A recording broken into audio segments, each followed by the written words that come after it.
Sun shines through my window on a winter afternoon. Leaves falling down as the wind blows, letting go, letting go, letting go, letting go, letting go, letting go. I'm ready to start over. My heart can't take no more. I see myself but don't know her. Letting go, letting go, letting go, letting go, letting go, letting go. I'm on a spiral mountain, moving to the place where I can see the truth of me. Hold my breath and take that leap, so I could be free, so I could be free. On a midnight highway, headed to the sunrise, riding with my head high. I'm taking it slow, because I know I'm ready to let go. Ready to let go, oh, yeah. Looking to tomorrow, I'm looking ahead, but I'm staying right here in the day. You gotta be here now, surrendering my sorrow. Letting go, letting go, letting go. Letting go, letting go, letting go. On a spiral mountain, moving to the place where I can see the truth of me. Hold my breath and take that leap, so I could be free, so I could be free. On a midnight highway, headed to the sunrise, riding with my head high. I'm taking it slow, because I know I'm ready to grow. I'm ready to grow. Are you ready to grow? I'm on a spiral mountain, moving to the place where I can see the truth of me. Gotta hold my breath, take that leap, so I can be free. I'm on a midnight highway, headed to the sunrise, riding with my head high. I'm taking it slow, because I know. Slow, cause I know. Taking it slow, cause I know I'm ready to let go.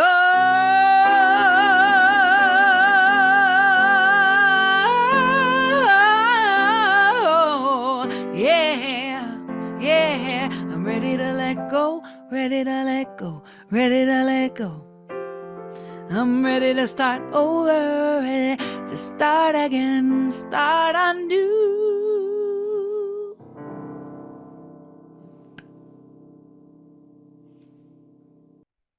And before Katherine begins, I'm going to read her bio. So Reverend Katherine discovered religious science and New Thought in 1993 when she came to Oakland Center for Spiritual Living and studied under the then minister, Margaret Stortz. She became a licensed religious science practitioner and served in this calling for 18 years before becoming a religious science minister in 2014. So happy 10-year anniversary on ministerhood. Yeah, right? And Reverend Katherine has served on the boards of Oakland Center for Spiritual Living, in spiritual communities in Tucson, at the Golden Gate Center for Spiritual Living, as well as on the National Board of Centers for Spiritual Living. She has served as interim and staff minister for Oakland Center for Spiritual Living and Golden Gate Center for Spiritual Living. And she has written numerous daily guides and articles for the Science of Mind magazine. And she also enjoys being a guest speaker at New Thought communities. She gave a talk this morning in San Francisco, and so we welcome her for the first time to be with us here in San Jose. So let's give a warm Zoom welcome to Reverend Katherine Saux. Thank you. Thank you, thank you, thank you. This is great to be my first time here speaking with you. I'm very happy. And to have it be the first Sunday of this new year. Um, as David was saying, Happy New Year, because although the critical point of uh, New Year's Eve, midnight, the next day has come and gone, I believe that we're still in that marvelous liminal place that exists between endings and beginnings. And I think for a while, I envisioned 2025 as a butterfly newly emerged from its cocoon with wet and trembling wings that need warmth and time and sun in order to fully open and strengthen enough to allow flight. So, Happy New Year. This whole thing about beginnings and endings, and thank you, Amy, for the song, it was perfect, um, is one that I think resonates very deeply in the human psyche. On the one hand, the idea of a new beginning thrills us. We talk about, blank slate, a clean page, turning a new leaf, setting a new course, all of these things that call to our sense of spirit and adventure, and it is thrilling. And at the same time, within us is also the terror of the unknown, because we don't know what's coming up. And before Google Earth mapped everything down to the smallest pixel, ancient cartographers who were trying to map the world before all of the world was known had a thing that they did where they got to the edge of the known world. They knew something else was out there, but they didn't know what it was. They would say, "Here be dragons." And I think that's a really good indicator of how we have that terror of moving out into what we don't know, as well as the thrill of leaping. The both and, which is so typically human within us. So, Happy New Year. And I think the idea of leaping into that new, yet to be known, requires things like courage, a sense of adventure, because we're going to chart a new course. We have to be strong and resolute.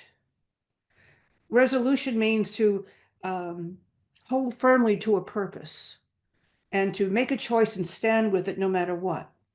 So I think that this very ancient, very deep-seated psychological nerve within us as human beings has given rise to this whole thing about New Year's resolutions, which may or may not still be a big thing. But I know the big joke about New Year's resolutions is that they rarely last past January, and sometimes not even as long as that, particularly if they involve diet and exercise. Been there and done that, or not done that, as the case may be. Anyway, but I think in preparing this talk, I realized that the year 2025 offers us some really interesting opportunities for a different kind of resolution in order to create a world that works, a world that works for you and me. Because regardless of our religious or political affiliations, I think it's safe to say that millions of us right now are feeling very uncertain about the future of our country, for example, as a democratic society. And frankly, there are so many things happening globally that give rise to fear, including our changing climate, which is causing tornadoes and flooding and massive snowstorms that are blanketing the Midwest now, for example. We have massive migrations of hundreds of thousands of people who are fleeing persecution and starvation and poverty in their own countries because their countries are changing. So this is the idea of standing in that liminal space, looking out there and seeing all that's going on and saying, I'm going to walk out anyway. Because we humans have been here as sentient beings on this earth for about 300,000 years. And if you think that if any one of those years was not without its challenge, then I'm sorry to disillusion you. If you're any kind of student of history, you will know and can name a gazillion eras and periods of time that had great upheaval and a lot of bloodshed. But, and, all of that is in the past. And we are here today on January the 5th, 2025.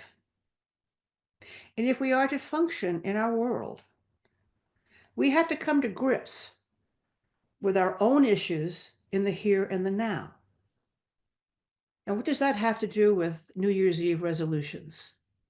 Well, I think it has everything to do with it. Here's my premise.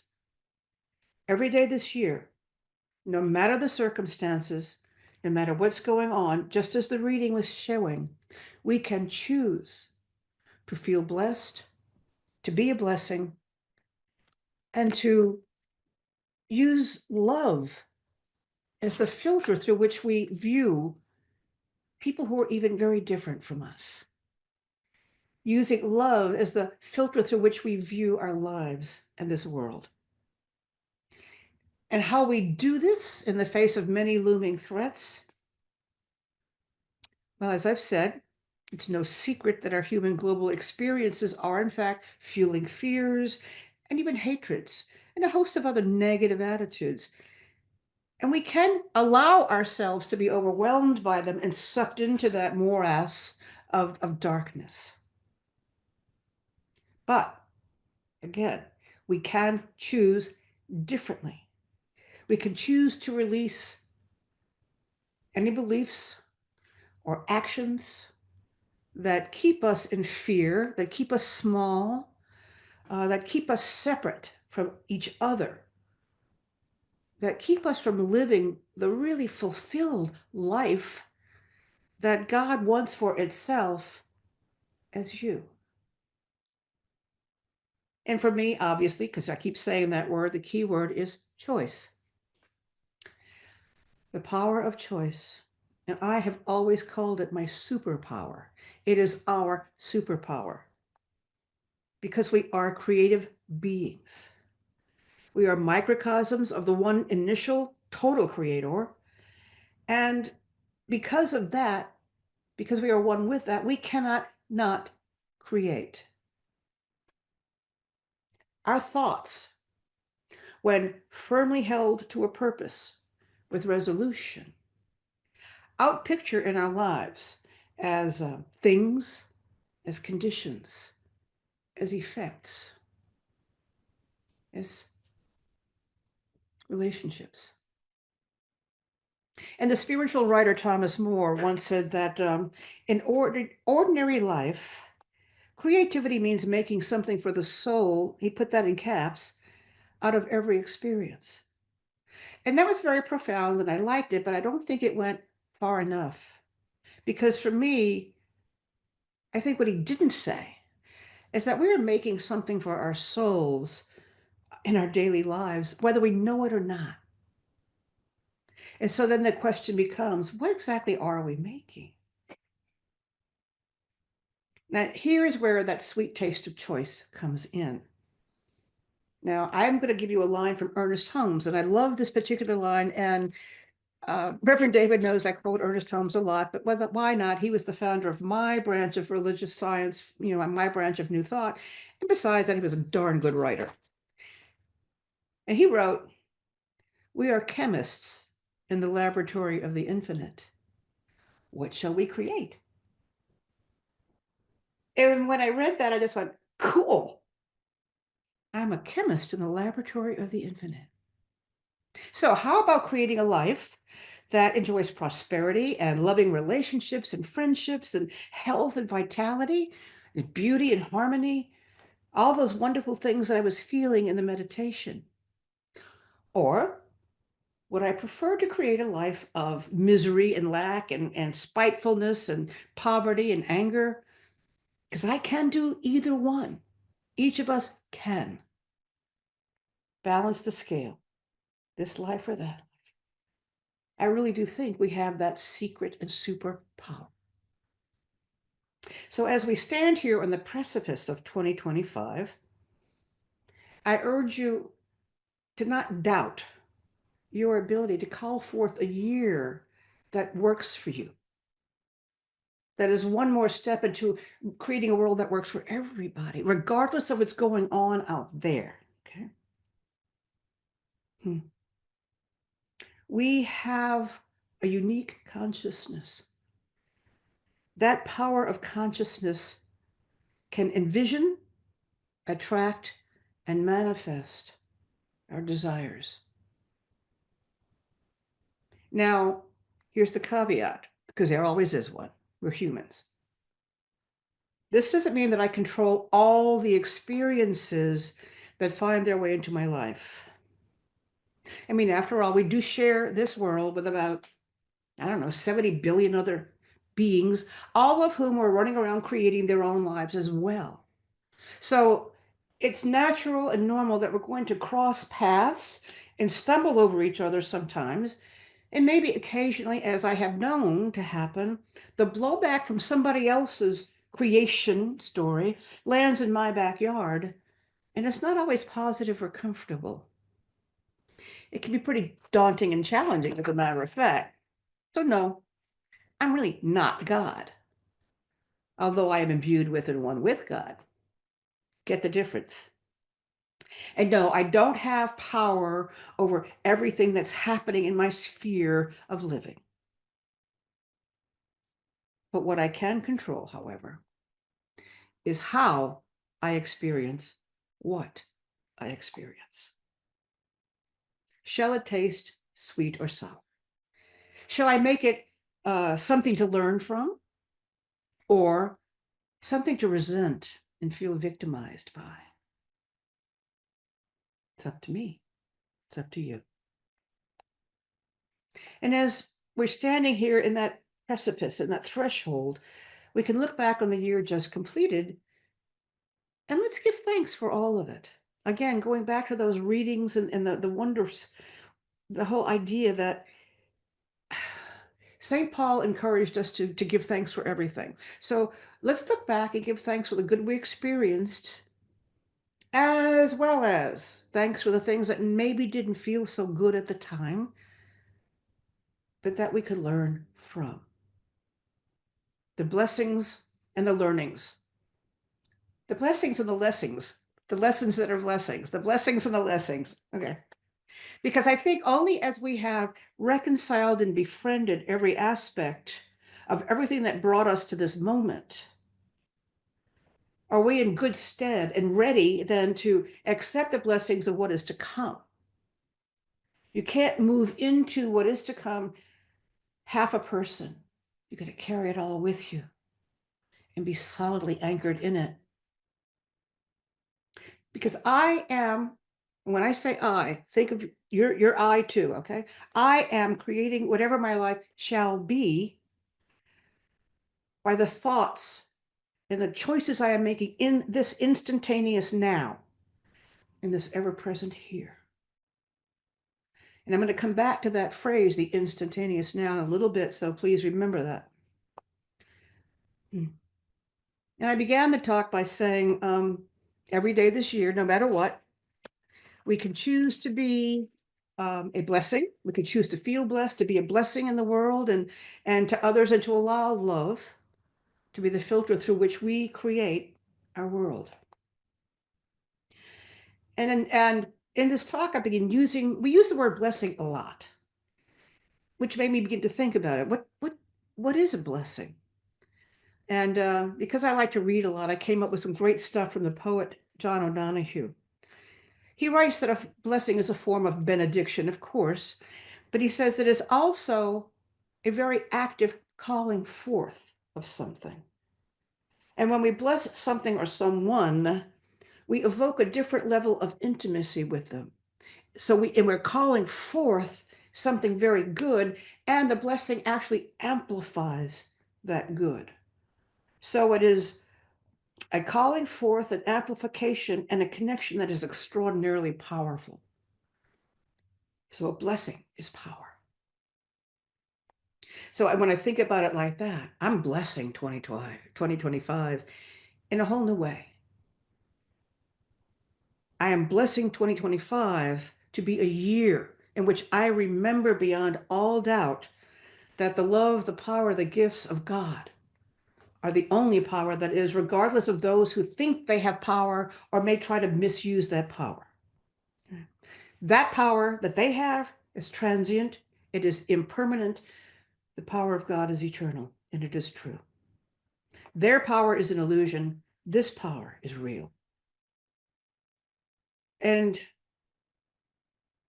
speaking of power and choice and illusions, it occurred to me that in the human realms, I think that we tend to live with the idea that when we make a choice, we have to give something up. We have to lose something, right? Because if I choose this, I can't have that, right? And that means we have to experience loss of some kind. And the crazy thing is that all too often, I think we focus more on the loss that we may have to let go of than the possible gains that we can have. And I think many of us have at one time or another chosen to prefer to stay with the pain that is comfortable rather than risk the pain of what is new, the proverbial devil that you know. I think, again, this is a very deeply psychological human trait. And it's not rational, but it's there, and it plays out in our lives in many ways. Not all of them are metaphysical or wonderful or classical or well, but little bitty things. Because I think it stems from that deep, a human illusion. And I'll give you a quick example. It's actually happened to me. Some years ago, I was coming back from the grocery store and I was carrying a big bag of groceries, a paper bag of groceries, and I had my purse slung over my shoulder, and I had stopped to get the mail, and I had my keys in my hand, and I was trying to get to the door and open the door with my keys and not let go of anything. And of course, I dropped the keys because I couldn't let go of it. So I bent down to get the keys, and everything in the bag fell out. It was so much fun. And it's funny at the time now, I mean, in that retrospect, at the time I had to clean up about a dozen broken eggs. This is not funny. But then a long time later, get this. Um, I read something by Mark Nepo, and he said this is so cool. It's such a simple thing, but in a moment of ego, we refuse to put down what we are carrying in order to open the door. We cannot hold on to things and enter. And with that, I went, whoa. And it went from being a simple, mundane goofiness to something metaphysical and a true spiritual principle. You can't hold on to things and enter. So this idea of that leap, that inner desire to not lose something plays out in many funny ways for us. But how am I going to let go of the life I had planned if Joseph Campbell said, if I'm going to have the life that's waiting for me? Yeah. We have to let go of the life that we had planned if we're going to open ourselves up to the life that is waiting for us, the better life. Yeah. How can I call 2025 into being in a wonderful way if I am still burdened by holding on to and not blessing and releasing 2020, 2025, 2024? You know what I mean? So I want to go back to that phrase, the instantaneous now and the ever-present when. Because I've quoted Ernest Holmes, Mark Nepo, Joseph Campbell, Thomas More, John O'Donohue, and myself. I would like to read you something from the Old Testament of the Christian Bible. This is the book of Isaiah, chapter 65, in which Yahweh tells the prophet Isaiah, "Behold, I create new heavens and a new earth, and the former things shall not be remembered nor come to mind. My people shall plant vineyards and eat their fruit. And it shall come to pass that before they call, I will answer them. And before they speak, I will hear them. How can it get any more instantaneous now than that? And that is our life. That is our truth.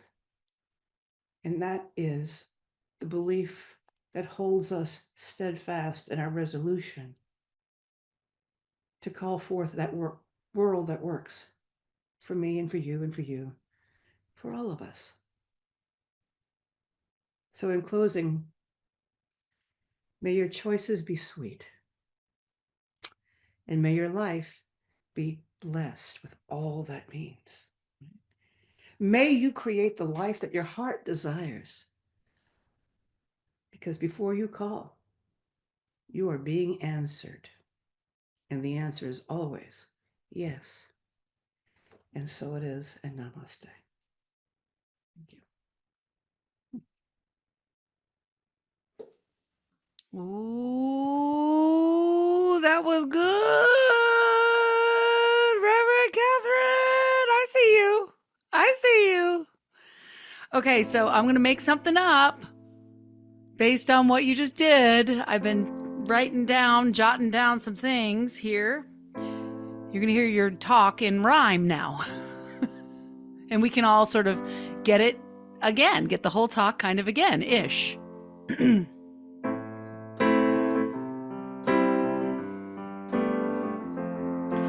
Blank slate, clean page, new leaf turning. Take a leap, new year, excitement is churning. Fear spreads globally, some uncertainty, storms and wars, but we walk out anyway. Here and now, come to grips. Feel blessed, be a blessing, look at life, it's a gift. Oh yeah, here and now, release beliefs that keep us small and allow intimacy. God wants good as your life, so choose, choose.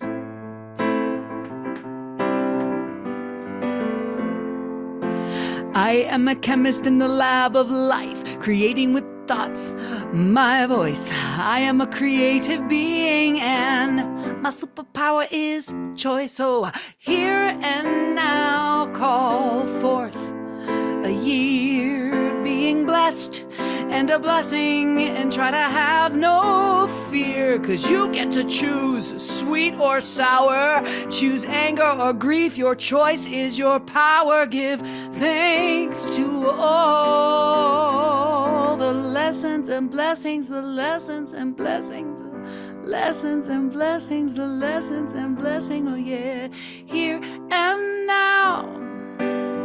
Put down what you carry, 'cause you can't hold on to things, even if it's scary. May your choices be sweet, may your life be blessed. May you create a life that always says yes. May your life be sweet, may your choices be blessed. Oh, the answer is always yes.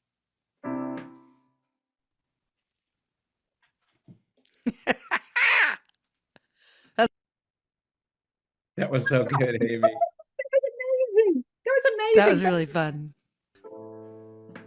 Thank you.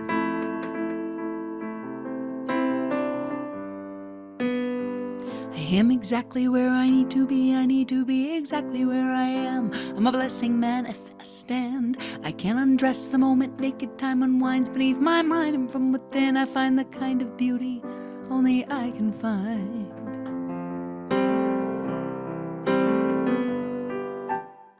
I am exactly where I need to be. I need to be exactly where I am. Surrendering so willingly to be the perfect me inside this now. And truly, how else could it be? Destiny, she blesses me. Destiny, she blesses me.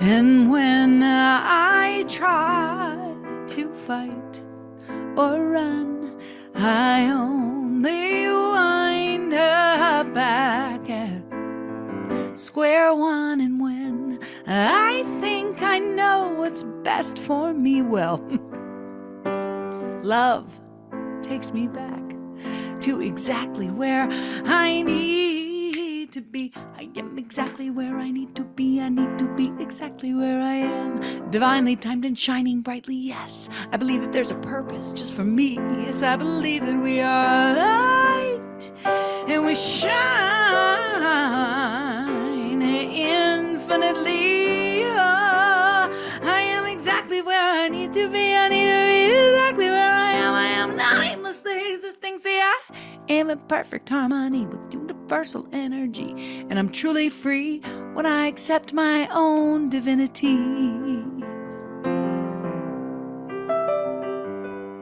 You want this whole part too? You want this whole rap? You do? You want to do? Look at me closely. Tell me exactly what you see. If you are paying attention, you will now begin ascension of the mind. Why? Well, because if you look at me just right, you see a kiss. It took a kiss to make this breath exist. The intersection of my mother's and father's lips to touch, twist, perfect what came next to produce me. Yes, look at me and you will see the breeze it took to shake the leaves to make my mother's hair move. My father dare touch it and say, please, may I have a kiss? Yes, the breeze made me exist. And if you want to get even deeper into this right now, when you look at me, you will see a big old cloud. The cloud it took to form the storm, to make the breeze, to shake the leaves, to inspire the lip lock as a raindrop will pop up out of these words. You heard me right. Look at me close enough. You'll see a dark, stormy night. And what is night? Well, night ain't night without its polar opposite of sunlight. So if you watch the way my hands sway, you see the light of day. And every day is a testament to the sediment of the earth's core. It's ever spinning enormous force. So when you look at me just right, you see a spark of the source. But the most fascinating thing about this, and it's true, is you look at me just right, you see you. It's only what you perceive, how you believe, the space between you and me that creates reality. Dude. So when I sing, you can feel it. When I cry, you can heal it. When I speak words, you can be the words I speak by singing them with me. Peace, love, free. Peace, love, free.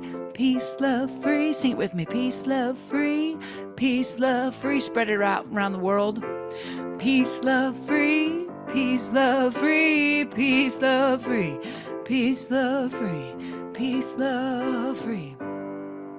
And when I try to fight or run, I only wind up back at square one. And when I think I know what's best for me,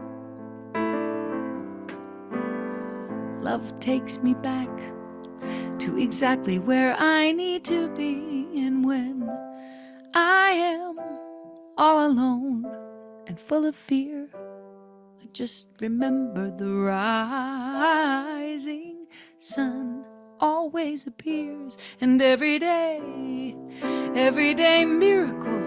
miracles that I see. Will you take me back? You should take me back. You take me back to exactly where I need to. Oh, I am exactly where I need to be. I need to be exactly where I am. Right here, right now. I am exactly where I need to be. I need to be exactly where I am in the instantaneous now. I am exactly where I need to be. I need to be exactly where I am with all you beautiful people at Unity San Jose.